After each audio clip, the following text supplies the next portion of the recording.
Dizere jene kuri bibe yuko ubukira mariage n'icyo mukobwa yarize kandi ntabwo urwo rukundo narubagabe ndamukunda. Sinkeneye ndavyiyankinga byaza. Wowe umuntu avuze ni zero ni swata. Bava banyica je ndatinya n'ukuri. Kuri ndatinya. Nta numwe ashobora kugukora. Wibuke neza yuko hari ivyo nagukoreye kandi utarasubiza ineza. niwe mukazara dufise hano mu nzu niwe twinije kwakira urumva ico cambere coco udushe mu gukora Ambwira ko nkunda ndamuhera umugore mbega maye. Hewe aha amutima numva wewe. ubu warandagiye umuhungu wanje waratwaye mutima wamusize mu icupa.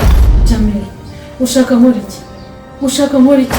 Please mama horo ndakwiyamye. Sha Majone Sonia.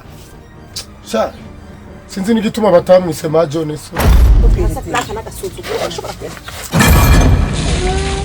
Rero ribanga ryanje nawe na mpamvu yuko tubitwara n'ibyo biko Ahubwo no gusenga Imana uwo nizeye ashikana ubutumwa bwanjye. Kisi kibazo cyo gusenga. Yes, because of money.